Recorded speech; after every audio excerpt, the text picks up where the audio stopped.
তো বিগত কয়েকদিন ধরে আমি এই খবরটা দেখছি। বিভিন্ন খবরের কাগজে বিভিন্ন রকমভাবে খবর আসছে। তা আমি কোনোটা নিয়ে ভিডিও করিনি। কারণ বিগত ৩ মাস ধরে ওবিসি কেস, তারপরে নতুন সরকার, তারপরে আরো অনেক কারণে তো কোনো নিয়োগ হয়নি। কিন্তু এই খবরটা আমি কেন ভিডিও করছি? কারণ এটা আমার গুরুত্ব আলাদা। এর কারণ একটাই, সেটা হলো এটা কোনো রাজনৈতিক নেতা বলেনি, এটা বলেছে পিএসসির নতুন চেয়ারম্যান। তা পিএসসির নতুন চেয়ারম্যান মিস্টার অনিল ভার্মা, যিনি একজন বড় আইএএস নামকরা অফিসার ছিলেন। তা তিনি যখন কোনো কথা বলছেন, কোনো আইএএস এর মুখের কথাকে আমি অনেক গুরুত্ব দিয়ে দেখছি, এবং উনি একদম সংখ্যা দিয়ে বলছেন। এবং উনি যে এখানে যে কথাগুলো বলেছেন, এক একটা করে বলছি আমি। দেখো, আমাদের তো এই গ্রুপ সি, গ্রুপ ডি এগুলো থেকে, ডব্লিউবিসিএস এগুলোর থেকেও আমাদের যেটা আসল লক্ষ্য হলো ইঞ্জিনিয়ারিং পরীক্ষা। তোমরা যারা পরীক্ষা দিচ্ছ এবং আমার চ্যানেলে সাবস্ক্রাইবার আছো, তারা তো অনেকেই, বেশিরভাগই ইঞ্জিনিয়ার এবং সিভিল ইঞ্জিনিয়ার। সেই হিসেবে আমাদের ২ বছর ১.৫ বছর আগে অ্যাসিস্ট্যান্ট ইঞ্জিনিয়ারের যে টেন্টেটিভ নোটিফিকেশনটা এসেছিল, সেই অ্যাসিস্ট্যান্ট ইঞ্জিনিয়ারের টেন্টেটিভ নোটিফিকেশনটার ব্যাপারে এতদিন পরে একটা খবর পাচ্ছি। এখানে একদম স্পষ্ট বলা আছে, বলেছেন, মানে উনি বলেছেন, একদম কোট করা আছে। এটা কোনো সাংবাদিকের মন গড়া কথা না, একদম কোট করা আছে যে অ্যাসিস্ট্যান্ট ইঞ্জিনিয়ার পদে কিছু নিয়োগ করা হবে, আরো অনেক সবকিছু নিয়ে ২,৪৯০। এটা গ্রুপ এ, এটাতে মনে হয় ডব্লিউবিসিএস ও আছে, জুডিশিয়াল, এগুলো সব গ্রুপ এ সার্ভিস। তো গ্রুপ এ সার্ভিসের মধ্যে একদম স্পষ্ট করে বলে দেয়া আছে নাম্বারটা। অ্যাসিস্ট্যান্ট ইঞ্জিনিয়ার আমি জানি না কত সিট হবে, বাড়বে, অবশ্যই বাড়বে আশা করছি, কারণ ২০২০ পরে ২০২৬ হয়ে গেল, এখনো অ্যাসিস্ট্যান্ট ইঞ্জিনিয়ারের নোটিফিকেশন আসেনি।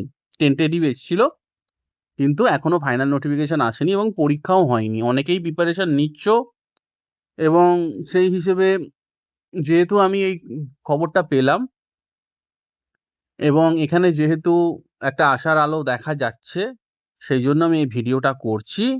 তবে তোমরা আশা করতে পারো পুজোর আগে না, পুজোর পরে ডিসেম্বরের মধ্যে নোটিফিকেশন হয়তো চলে আসতে পারে। কিন্তু তার সাথেও আরো একটা খবর দিচ্ছি তোমাদের, অ্যাসিস্ট্যান্ট ইঞ্জিনিয়ারিং এর নোটিফিকেশন আসার আগে আর একটা ফর্মালিটি পিএসসিতে আটকে আছে।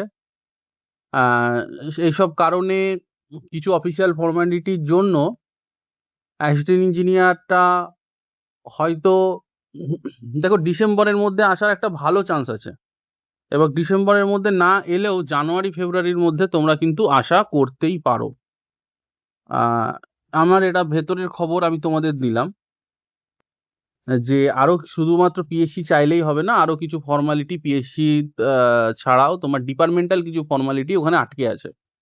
তো সেই হিসেবে কিন্তু একটা আশা হলো যে এই নামটা করা হয়েছে, অ্যাসিস্ট্যান্ট ইঞ্জিনিয়ার নামটা করা হয়েছে। টেন্টেটিভ যত নোটিফিকেশন ছিল, যেমন এই যে আমার আগের ভিডিওটা দেখতে পারো, টেন্টেটিভ যত নোটিফিকেশন ছিল সেগুলোরও নাম করা হয়েছে। জুডিশিয়াল, ডব্লিউবিসিএস সব কিছুর নাম করা হচ্ছে। তার মধ্যে মিসলেনিয়াস আর ক্লার্কশিপটা এখানে নাম করা হয়নি, ওগুলো যদিও গ্রুপে না, কিন্তু তাও সবেরই, মানে প্রত্যেকটা যা যা আমরা এতদিন শুনে আসছি, সব কিছুরই কিন্তু একটা হিসেব এখানে আমি পাচ্ছি, মিলে যাচ্ছে হিসেবটা।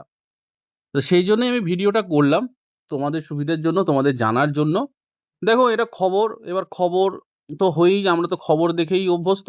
এটা ঠিকও হতে পারে, সত্যতা কত হবে জানি না, কিন্তু সব দিক দেখে মনে হচ্ছে অ্যাসিস্ট্যান্ট ইঞ্জিনিয়ারটা বেরোবে।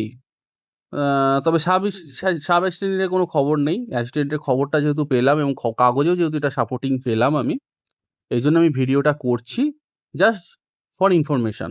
এখানে আমারও কিছু বিশাল গ্যারেন্টি নেই যে আসবেই। আমি ওরকম গ্যারেন্টি দিই না কখনো যে হ্যাঁ দেখেছো বলে আসবেই, একদম ডিসেম্বরের মধ্যেই পরীক্ষা হয়ে যাবে, কি জানুয়ারি ফেব্রুয়ারিতে, এটা সেরকম কিছু না। তোমাদের জাস্ট একটা ইনফরমেশনের জন্য আমি ভিডিওটা করছি। আর একটা কথা বলি, এটা প্রিপারেশান সম্পর্কীয়। কেউ যদি মনে করো যে নোটিফিকেশান বেরোলে তবে পরীক্ষার জন্য প্রিপারেশান নেবো, দেখো, এই এমন একটা পরীক্ষা যেটার জন্য অনেক স্টুডেন্ট 5 বছর 6 বছর ধরে ওয়েট করে আছে। তাই এই পরীক্ষা কিন্তু অত সহজ হতে যাচ্ছে না। টেন্টেটিভ নোটিফিকেশান তো বেরিয়েছিল, তারপরে এখন ফাইনাল নোটিফিকেশান বেরোতে চলেছে। সেই হিসেবে বলছি, যদি সিরিয়াস হও পরীক্ষাটা নিয়ে, তাহলে আর নোটিফিকেশানের ওয়েট করো না, আর প্রিপারেশান শুরু করো, অথবা যতটা প্রিপারেশান ছিল সেটাকে আবার রিভাইজ করো, এবং নতুন করে পড়াশোনা যারা ছেড়ে দিয়েছিলে অথবা করছিলে না, অথবা নতুন করে যারা শুরু করেছিলে কিন্তু কনফিডেন্স পাচ্ছিলে না, তাদের জন্য বলবো প্রিপারেশান নাও, আর হাতে টাইম নেই।